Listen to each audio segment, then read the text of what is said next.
Oscar, buddy, hey, Floofy. You're the best marshmallow there ever was. Bad news on the Bugatti though, dude.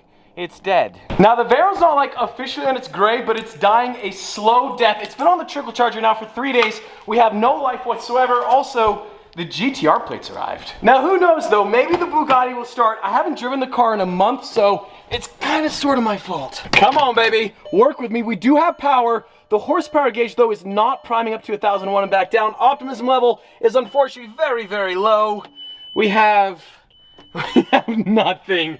Oh goodness. Effectively, the Bugatti is dead. Maybe we can resuscitate though. Ah, yes, spring is in the air. It is an absolutely gorgeous day here in Salt Lake City, Utah. Ladies and gentlemen, welcome back to the channel and welcome back to vlog. So tonight, boys, I'm starting flight school, like in the air flight school. So if you live in and around Salt Lake City, Utah, I suggest you keep your eyes on the sky. Maybe wear a helmet to protect your noggin because your boy is flying the friendly sky. So later this evening, we have a British mate that's gonna be visiting us, but also, yes, unfortunately, the Bugatti is dead. I think it's just a dead battery, I hope. Now, no, we're not gonna try jump-starting the Bugatti Veyron, although that would be a great title thumbnail. Yeah, I talked to my Bugatti guy, that's right, I got a Bugatti guy. Shout out to my boy Heinrich from Denver, Colorado. You guys might remember the Veyron on the Chiron video. He suggested that frying the electronics on a Veyron might not be the best use of my financial resources, and so I picked up this battery charger. It's got 30 amps of boost, but also, we got a little care package from Mr. Vossen, finished in Miami white. I have, of course, no idea what I'm doing, but seems pretty simple. So basically, this entire trunk liner, we have to remove it, and the battery should be underneath it. This little carbon surround piece just pops right on off, and bada bing, bada boom. Positive, positive, negative, negative. Now, you guys know the drill. Negative, negative, negative ground, positive, positive. This is the just-in-case angle. In the event that I get electrocuted, you always want to have that footage because it can help cover the medical bills. So, now everything is looking pretty good right now. We're showing 12 volts right there. We got the charging light on, so I think we're good to go. I guess this would be take two. Come on, baby. Work with me. We got power. Okay, that's good. Horsepower gauge is going up to 850 and down. That's right, because the car is detuned. Wait for it, wait for it. Oh,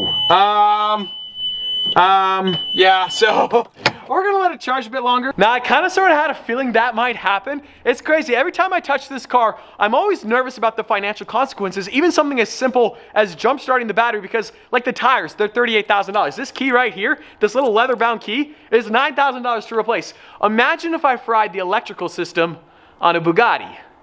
Consequences financially would be, but no, they'd be very bad. Now, also before the Smart Alex come into place, yes, we're only on the 30 amp boost. We have the 100 amp engine start. I could do that, but like I said, I really don't want to fry the electronics. Worst case scenario, we will do that, but we're gonna give it maybe an hour or two. But in the meantime, we have a care package from Mr. Vossen himself. Check this out, boys, the wheels for my wide body Aventador Roadster. And yes, I know we gotta get to work on that car. We're gonna cut it next week. And I realized that last week I said we were gonna cut it next week, which means we're gonna cut it today. I'm just nervous though, because effectively you're taking a Sawzall to a Lamborghini Aventador Roadster, and inside sources tell me, once you cut up a car, there's really no going back. So we're gonna cut it soon, tomorrow.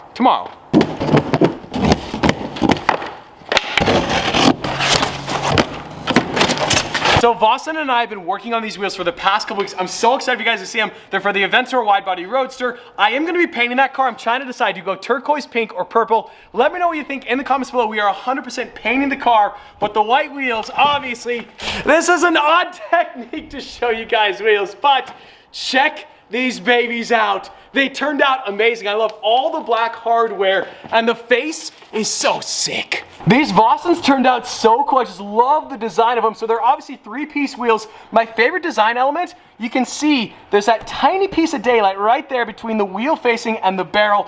Oh my goodness, these are gonna look so crazy on the Roadster. We gotta get a set of Michelin's as well. Those wheels are girthy. It's probably only been about 30 minutes, so not quite 2 hours, but what's the worst that could happen, right? A lot. Come on. Oh. Wait, what just happened? It was... Yes, yes, yes. We're back in business, baby.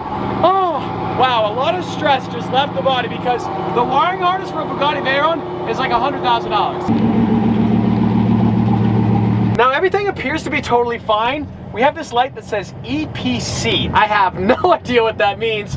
Fuel gauge, we're a little bit low on gas right now. I'm gonna go fill it up with fuel. I'm a little bit nervous that when I shut off the car, it's not gonna turn back on, but sometimes in life. I'm trying to figure out the mnemonic for EPC. Electronic parking control? I don't know. Electronic C, I don't know what the P stands for. Funny enough, I just happen to have the whole world at my fingertips. Electronic power control warning light. Indicator pointing to issues with your Volkswagen's throttle system. That's right, I have a Volkswagen, okay? Wow, I really set myself up for that. So a couple days ago off in Ohio, I drove the Bugatti Chiron 1500 horsepower. This car is detuned to 850, let her whine, go. 850 horsepower is still adequate. I gotta drive this car more often. Oh my goodness. So yes, we're detuned to 850 because here in the state of Utah, we only have 91 octane. I gotta order like race fuel of some kind, although 850 kind of sort of keeps me in check. I want to eat that Tesla for lunch, but unfortunately, we gotta go to the gas station. Also, I guess because I own a Tesla now, I'm one of them. I'm kind of nervous to actually turn the Veyron off because of the battery issue, but fuel tank, we don't really have a choice, so.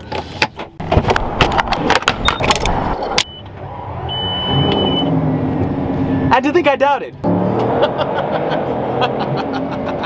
I haven't been driving the Bugatti as much as of late, just because it's the winter time. There's a lot of salt on the road. I don't know what steel components are on this car, but I don't have the bank account to pay for it.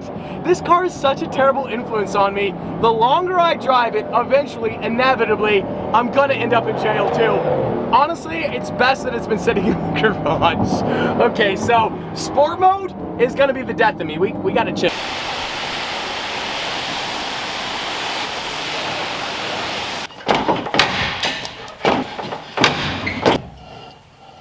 I had to quickly test fit the Vossen wheels on the Aventador Roadster. They're gonna look so sick on the car. I just love that face with the red center cap. And check out this angle from the back end of the car, just to get the visual representation of how wide this car is gonna be. Now I finally have a couple hours to work on the Aventador Roadster. Again, every time we work on this car, I feel like I need to apologize because yes, it truly is taking forever, but we were in California, we were in Ohio, back and forth, flight school, editing, filming other videos. So I do apologize, it is taking way long. Now you might remember the replacement front fenders that I got for the car so that I wouldn't have to cut it were absolute trash. And unfortunately, same scenario on the rear fenders. So unfortunately, we're gonna have to cut the factory fender. So I need to reinstall the passenger side skirt, we can tape, we can measure, and then I think we can cut. Now the $1,000,000 question, do I regret doing this myself? Yes, absolutely I do. And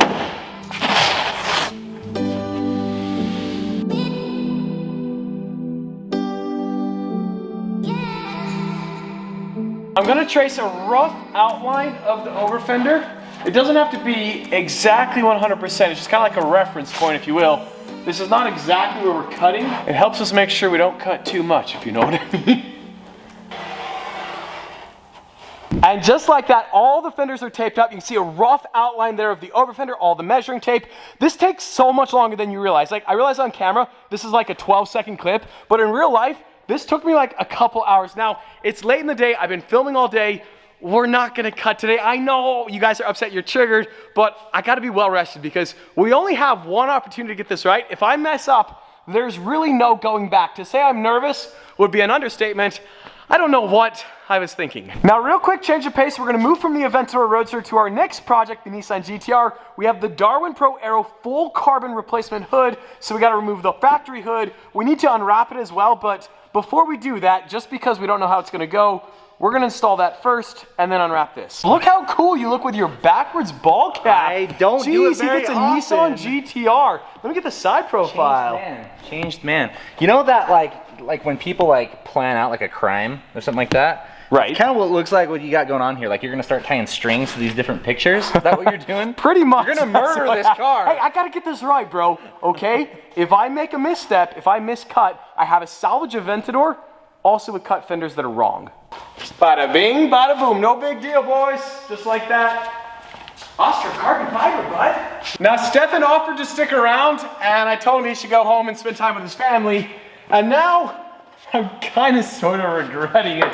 Luckily, this hood is full carbon fiber, so it's very, very lightweight. But at the same time, We don't want to drop it. This carbon hood from Darwin Pro looks so good. The fitment is absolute perfection. I just love all the designs on it. So as soon as we send the Aventor off to paint, we're gonna start the wide body GTR. As soon as the wide body is done on the GTR, we send it off for built motor, built trans. It's gonna be the ultimate bug killer.